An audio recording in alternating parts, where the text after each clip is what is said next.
Buenas tardes, hermanos. Nos da mucho gusto llegar a este momento de meditar la palabra de Dios.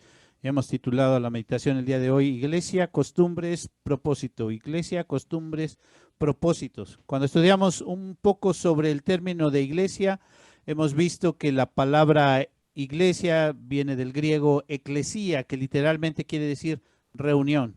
Y este término se refería a cuando un grupo de personas se reúne con cualquier propósito. Poco a poco este término los cristianos lo fueron usando y familiarizándose con él cuando se decían, vamos a la reunión con los otros cristianos. De esto decimos que iglesia es el grupo de cristianos que se reúnen y hacemos una diferencia entre el templo es el edificio, y la iglesia somos nosotros, los cristianos que nos reunimos.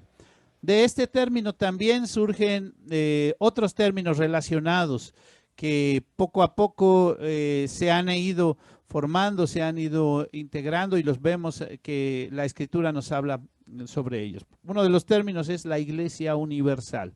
La Iglesia es el grupo universal, es el grupo de cristianos de todos los tiempos, de todas las épocas y de todos los lugares, de todos los países del mundo, todas las culturas, que un día el Señor reunirá en los cielos.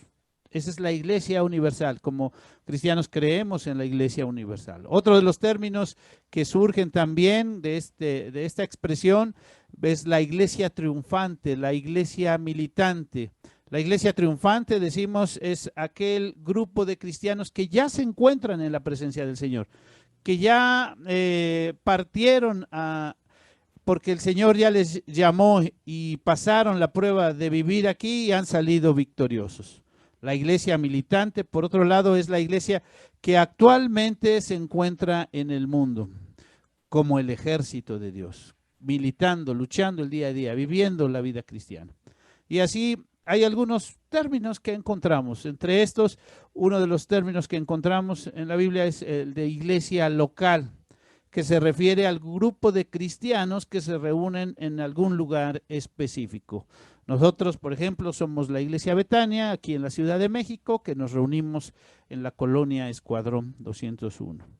La iglesia de la que hemos estado hablando, que habla nuestro pasaje, la iglesia a la que se refiere este pasaje es la iglesia de Corintio, es a la que el apóstol Pablo les dedica esta carta. Y al meditar sobre ella hemos visto algunas situaciones y problemas y dinámicas que los corintios vivieron en aquel entonces y hemos visto cómo se parecen esas situaciones con lo que nosotros estamos viviendo en la actualidad y con lo que la palabra de Dios quiere decirnos ahora, hoy, en este momento.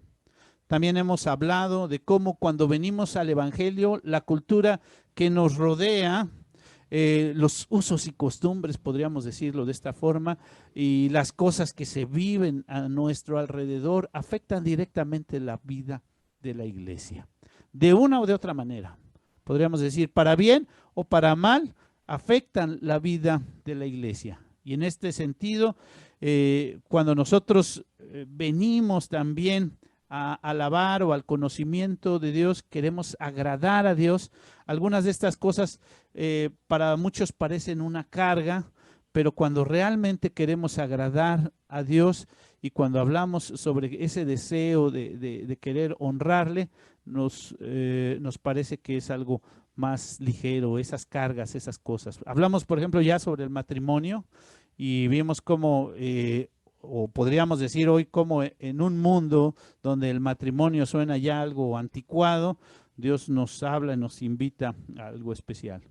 Y cuando hablamos la semana pasada sobre lo bueno y lo malo, cuando vemos los estándares del mundo y vemos lo que es lo ideal para el mundo, para las personas en general, no es lo mismo para nosotros, pero si nosotros queremos agradar a Dios, esas cosas se nos facilitan porque lo hacemos por ese deseo, por ese anhelo de querer agradar a Dios, no como una carga, no como una imposición. En nuestro pasaje del día de hoy, el apóstol, después de hablar de estas cosas que ya vimos, el matrimonio, y después de hablar sobre las cuestiones de lo bueno y lo malo y cómo podemos reconocerlo, habla sobre algunas costumbres que han comenzado a adoptar la iglesia y lo que también se refiere el apóstol Pablo es sobre el propósito de la iglesia. Dijimos que algunas de estas costumbres son para bien o para mal. Y también así el apóstol comienza primero hablando desde algo que le parece bien, que la iglesia como que lo está adoptando en una buena forma. El verso 2 del capítulo 11 que acaba de dar lectura a nuestro hermano dice: os alabo, hermanos, porque en todo os acordáis de mí y retenéis las instrucciones tal como os las entregué. Les está poniendo, podríamos decir, en nuestros días una palomita.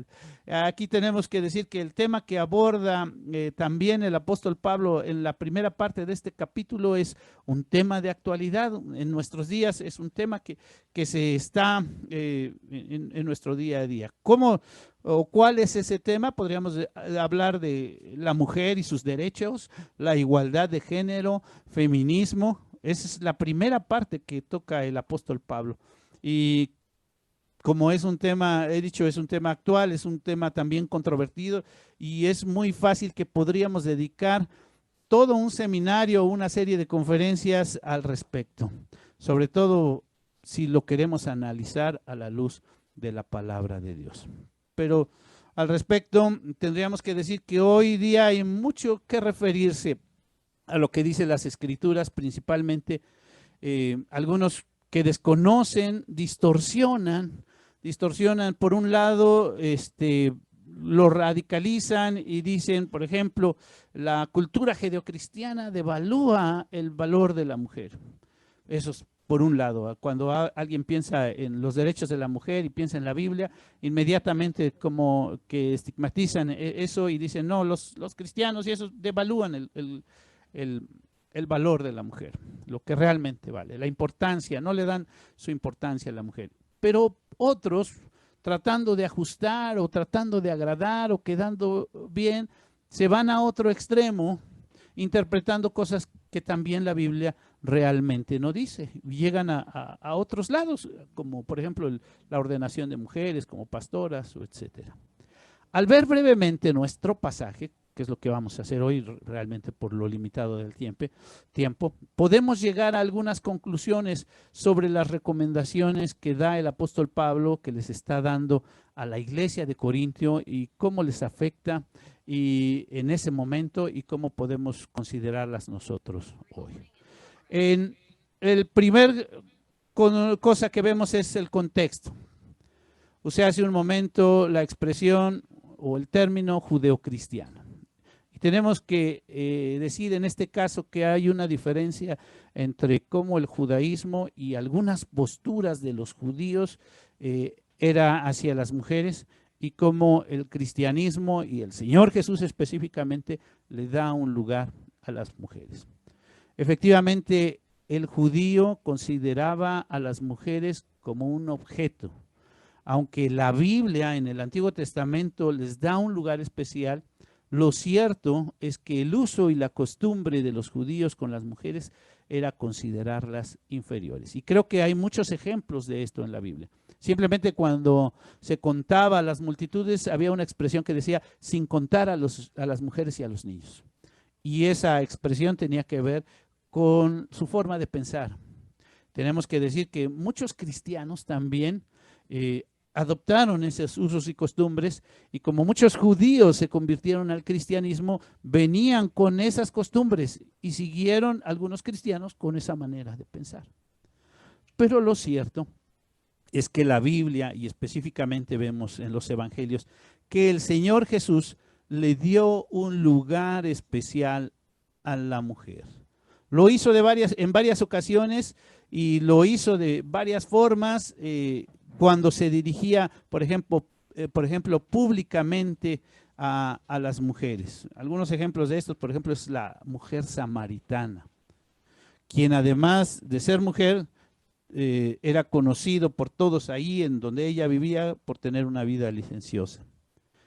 También cuando el Señor Jesús se dirige a esta mujer que padecía de flujo de sangre, por la simple condición de ella, él no se debía acercar a ella. Y no solo se dirigió a ella públicamente, sino que la atendió y vio su necesidad. Otro caso es el caso de la mujer que querían apedrear por haber sido encontrada cometiendo adulterio.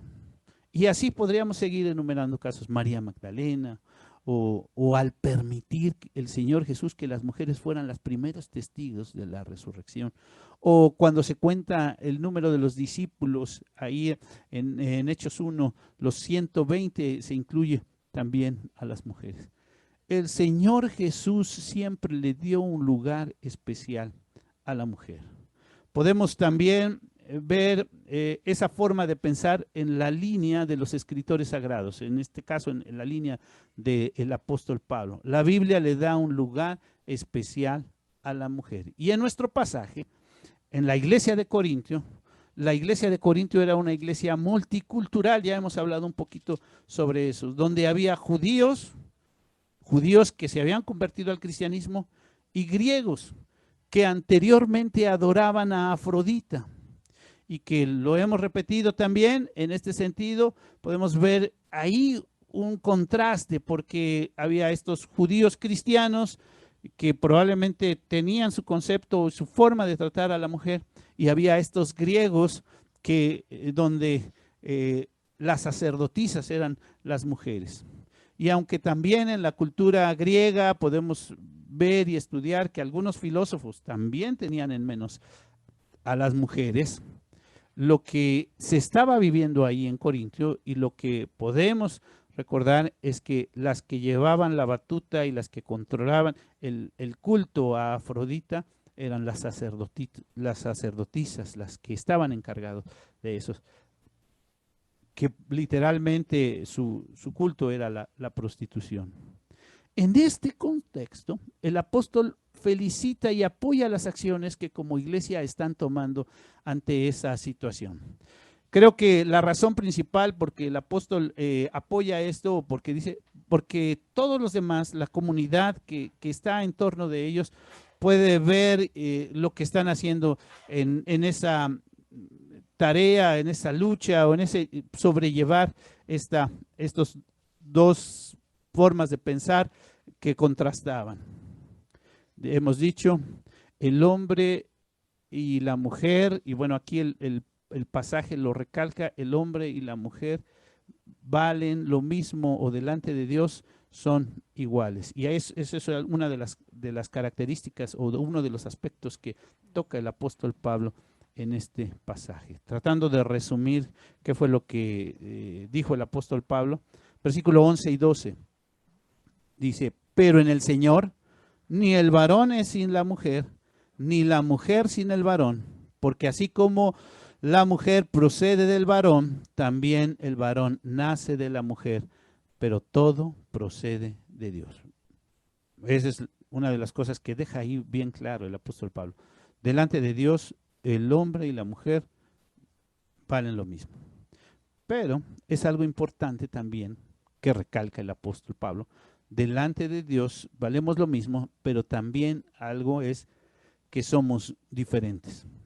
Dios nos creó físicamente, biológicamente, emocionalmente, temperamentalmente diferentes. Dios nos creó diferentes y con roles diferentes, tareas diferentes. Aún dentro de la iglesia, cada uno tenemos diferentes tareas. Delante de Dios valemos lo mismo, eso sí es importante. Para Dios es muy importante decir que pues somos diferentes, pero no está diciendo que uno es mejor que otro. Hay cosas que las mujeres hacen mejor que el hombre. También es cierto que hoy día muchas mujeres pueden hacer cosas que antes solo parecían temas de los hombres. Las mujeres pueden realizar 2 o 3 tareas al mismo tiempo, mientras que nosotros apenas podemos con una. También las mujeres tienen un umbral mayor al dolor. Podríamos hacer una lista larga también de diferentes cosas o cualidades que las mujeres tienen como positivas.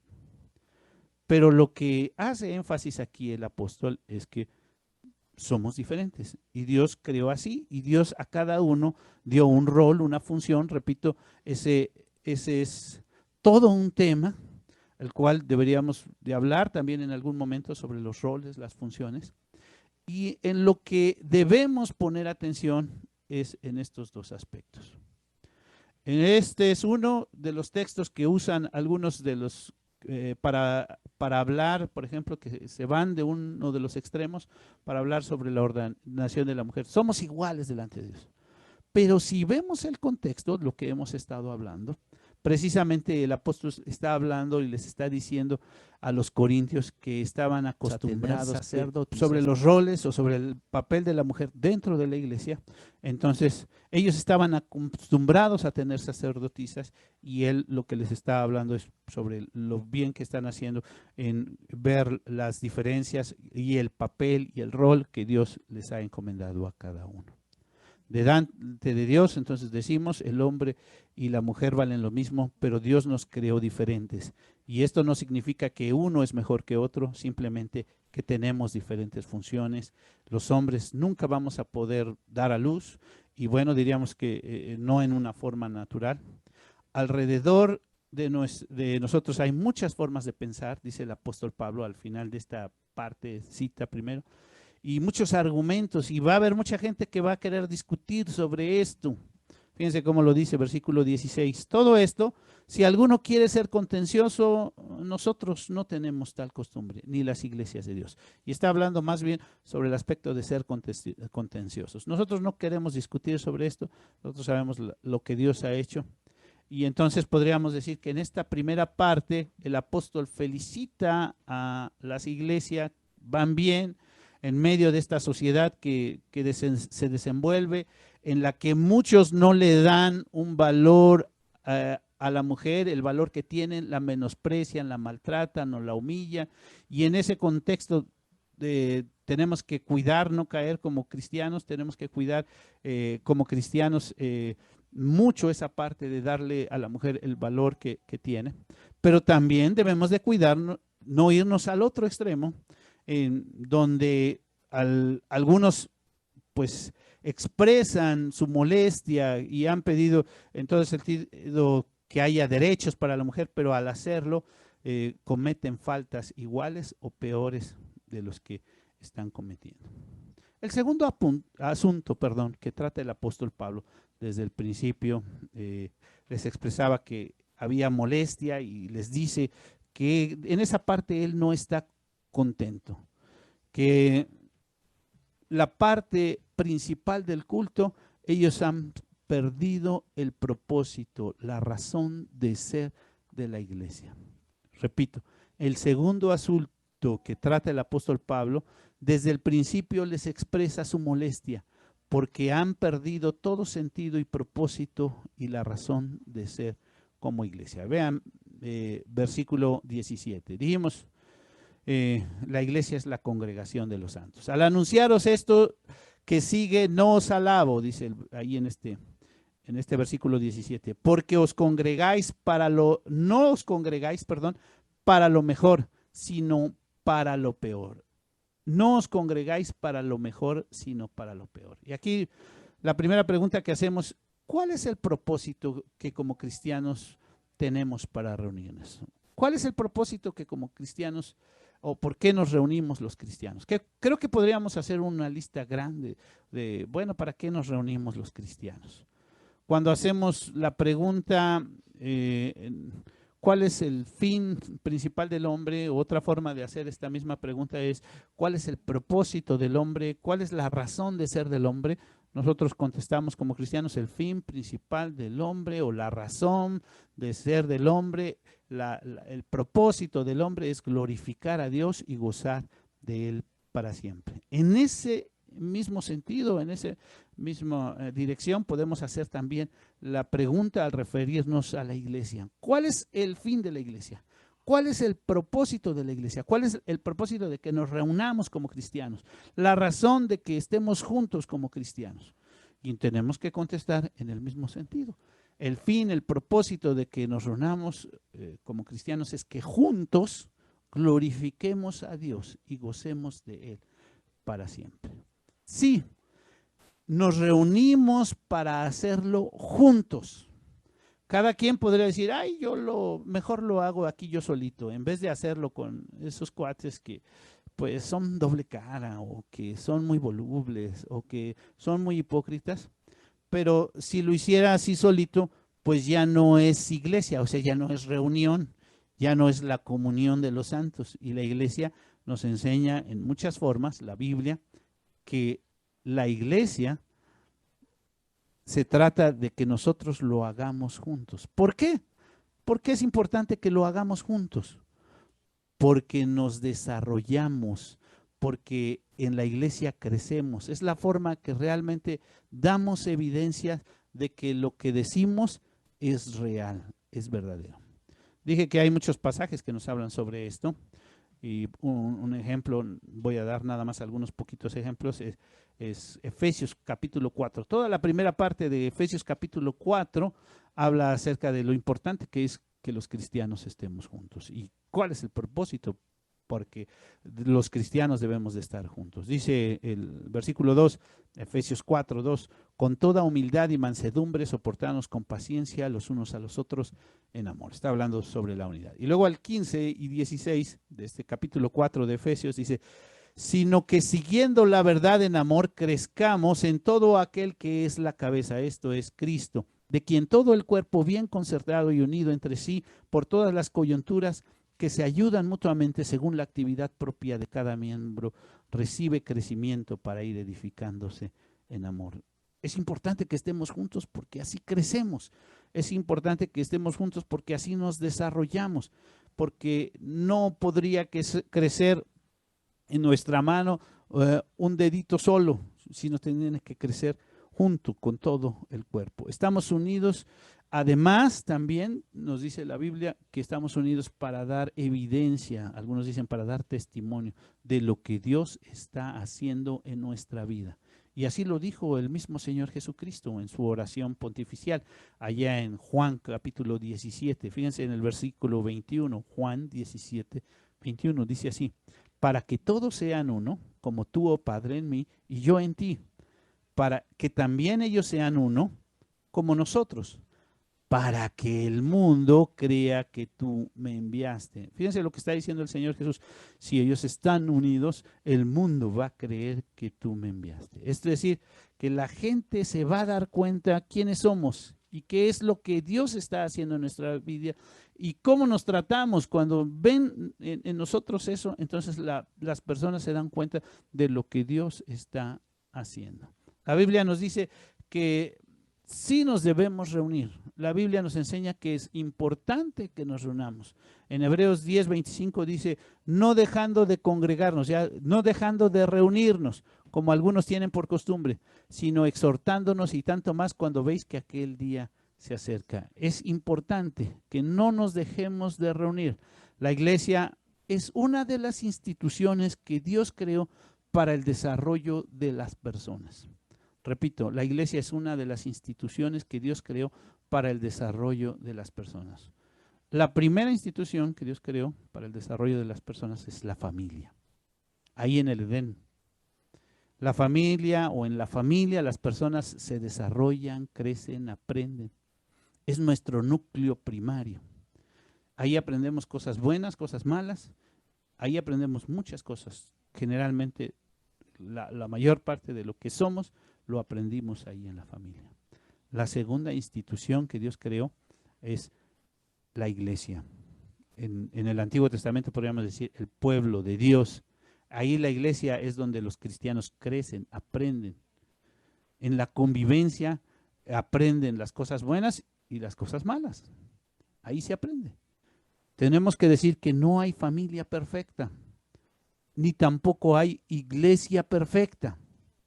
Pero a pesar de eso, la familia y la iglesia son el mejor lugar para desarrollarnos, para aprender lo principal de la vida, lo que vamos a reflejar hacia los demás, de quiénes somos. La familia y la iglesia son las instituciones que son más atacadas, distorsionadas, malentendidas, sobre todo sobre su propósito, sobre su función. Desde el principio ha sido así. Pero a pesar de eso, sigue siendo el mejor lugar para estar. Muchos viven en una familia y no se dan cuenta de lo maravilloso, lo hermoso, lo afortunado que es poder disfrutar de ella. Cuando se dan cuenta, tratan de aprovecharlo al máximo. Muchos también tienen la oportunidad de vivir, crecer y desarrollarse en una comunidad de fe, en una iglesia, y algunos no lo valoran, ni lo entienden, ni lo aprecian. Pero cuando se dan cuenta del valor que realmente tiene, es cuando comienzan a disfrutar. El apóstol en su carta a los Corintios, para aquellos que han perdido la visión, les está hablando de la iglesia, de su propósito, la razón de ser, de lo que significa que nos congreguemos los santos, de que significa que se congreguen los cristianos. Entonces les amonesta y les llama la atención, en lugar de hacer lo importante, no se están reuniendo con ese propósito, están reuniéndose para otras cosas. Hay muchas familias que viven juntos, pero están muy separados. A pesar de que viven bajo el mismo techo, están muy, muy separados. No hay comunión, no hay relación, no hay interacción, no hay apoyo, no se fortalece la familia. Y les estaba pasando eso a los de Corintios. Fíjense, versículos 18 y 19. Pues en primer lugar, cuando os reunís como iglesia, oigo que hay entre vosotros divisiones, y en parte lo creo, porque es preciso que entre vosotros haya divisiones para que se haga manifiesto entre vosotros los que son aprobados. La iglesia, les dice el apóstol Pablo, no es un club social donde la sociedad de competencia trata de sobresalir y donde se trata de ver a quién tiene lo mejor. Dice el versículo 20, cuando pues os reunís vosotros, esto no es comer la cena del Señor, porque al comer cada uno se adelanta a tomar su propia cena y otro tiene hambre y el otro hasta se emborracha, se embriaga, dice aquí. En ese momento podemos ver, es interesante las palabras que usa el apóstol Pablo al referirse, eso no es comer la cena del Señor. ¿Qué otro término usamos para la cena del Señor? Usamos el término de la comunión. La comunión es la reunión, es estar juntos. Lo que dice entonces el apóstol, eso no es estar juntos. Entonces el apóstol hace referencia también a la Santa Cena o a la Cena del Señor. La Eucaristía. La Cena del Señor, la Santa Cena, la Eucaristía son parte medular, fundamental en la reunión de los cristianos. Durante los primeros siglos no se consideraba una reunión de los cristianos si no había Santa Cena. Y más adelante, durante el obscurantismo, el culto cristiano se resumió solamente a participar del sacramento, lo que se llegó a llamar la Santa Misa. ¿Cuál era la razón por la que solamente se hacía esto? ¿Cuál era la razón por la que los cristianos decían, bueno, por lo menos vamos a hacer esto? Bueno, el versículo 26 nos da una respuesta muy interesante. Así que todas las veces que comieres este pan, es decir, que se reúnan para comer este pan, que se reúnan para beber esta copa, la muerte del Señor anunciáis hasta que Él venga. Dijimos al principio que el propósito de la iglesia, la razón de ser de la iglesia, el motivo por el cual nos reunimos es glorificar a Dios y gozar de Él para siempre. Y dice este texto, la muerte del Señor anunciáis hasta que Él venga. Cuando recordamos lo que el Señor Jesús hizo por nosotros en la cruz del Calvario, no solo estamos diciendo creo en Dios, mucha gente cree en Dios y Santiago dice, crees en Dios, bien haces, también los demonios creen y tiemblan. No solamente estamos diciendo creo en Dios, no se trata solamente de creer en Dios. Estamos diciendo creo en Jesús y más aún estamos diciendo creo en lo que Jesús hizo por mí en la cruz del Calvario. Estamos glorificando a Dios y agradeciendo por toda su obra redentora al morir por nosotros en nuestro lugar. Creo que este tiempo de pandemia ha sido terrible al no podernos reunir en esta forma presencial y participar de esta manera del sacramento. Desde el principio he estado convencido de que esto ha representado una forma en que Dios está disciplinando a su iglesia. Una forma en que Dios le está haciendo valorar, apreciar lo importante que es estar juntos, lo importante que es dar evidencia de lo que Dios ha hecho en nuestras vidas, dar evidencia de querer agradar a Dios.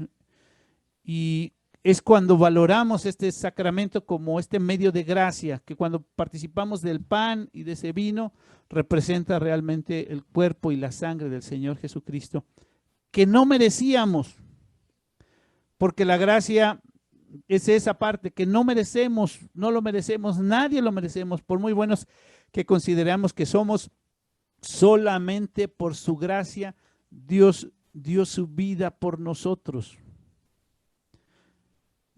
No sé, estoy considerando seriamente que pronto podamos participar de este sacramento, pero no quiero decir que en una forma virtual, porque eso sería incorrecto, sino tendríamos que ver la forma, la manera. Y bueno, lo estamos analizando y les invito a que estemos orando por esto. La última parte del versículo 26 dice, hasta que Él venga. Esto nos habla de dos cosas, que como iglesia debemos continuar permanentemente, recordando, celebrando, reuniéndonos, hablando del sacrificio que el Señor Jesús hizo por nosotros en la cruz del Calvario, y como consecuencia también debemos agradarle, debemos honrarlo, debemos glorificarlo, debemos tener una vida que actúe en consecuencia de lo que Dios hizo por nosotros. La segunda cosa que también esto nos dice es que esperamos el regreso del Señor Jesús. Y debemos de esperarlo en una forma expectante, listos, dispuestos, deseosos, hasta podríamos decir ansiosos porque Él regrese. Así que el apóstol habla sobre la razón de ser iglesia, el propósito que tenemos como iglesia a los corintios, y los invita a que lo tengamos bien presentes. La iglesia es la reunión de los cristianos, la congregación de los santos, y el propósito y la razón por la que nos reunimos es alabar y glorificar el nombre de nuestro Dios. Si no entendemos esto, no hemos comprendido de qué se trata esto de estar juntos. La invitación como iglesia que hoy tenemos. Iglesia, costumbres, propósitos. La invitación primero es a que valoremos lo importante que es permanecer como una iglesia unida, como una comunidad de fe. Segundo, que probablemente no somos la iglesia perfecta. Esa iglesia perfecta no existe. Decía alguien, si tú estás buscando la iglesia perfecta, cuando tú llegues ahí a esa iglesia, en ese momento ya va a ser imperfecta, porque tú no puedes decir que tú seas perfecto. Esa iglesia no existe. Y si hay costumbres buenas o malas, evaluemos a la luz de las Escrituras. Y estemos dispuestos a trabajar para hacer lo que nos dice la palabra de Dios. Si no estamos haciendo lo correcto, si no estamos actuando de la forma correcta, vamos a ver qué nos dice la palabra de Dios y vamos a procurar hacer las cosas conforme la palabra de Dios nos invita. Finalmente, la invitación es a juntos glorificar a Dios por su gracia, por su amor, por su misericordia. Que aunque no nos merecemos nada, porque no podemos decir, ay, bueno, yo ya estoy en la iglesia, yo sí me lo merezco, ya hice las cosas bien. No, nadie nos merecemos nada. Aunque no nos lo merezcamos, juntos alabemos a Dios, quien nos ha dado todo, quien ha hecho todo por nosotros. La invitación, entonces. Valoremos lo importante que es estar juntos. Segundo, valoremos nuestro actuar, nuestra forma de conducirnos como iglesia, y busquemos en todo honrar y glorificar el nombre de Dios. La invitación final entonces es a dar gracias a Dios por su misericordia, por su bondad y su gran amor. Vamos a orar. Señor, te damos gracias porque como iglesia sabemos, reconocemos que no merecemos nada, pero tú has permitido que nos conozcamos en el tiempo, nos conozcamos en el espacio y como hijos tuyos coincidamos en juntos alabarte y glorificar tu nombre. Hoy estamos aquí con ese propósito, Perdónanos si no hemos visualizado eso, si no lo hemos considerado, si eso no ha sido lo más importante para nosotros. Pero hoy queremos reconocer todo lo que Jesús hizo por nosotros en la cruz del Calvario para darnos vida. Y Señor, queremos suplicarte tu gracia, tu bondad, tu misericordia. Dirígenos, guíanos a hacer las cosas que debemos de hacer. Si hemos adoptado costumbres que no te agradan, Señor, que podamos quitarlas, dejarlas atrás y hacer solamente lo que debe de ser la razón por la que nos reunimos.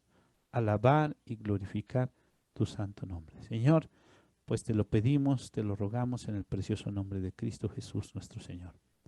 Amén. Amén.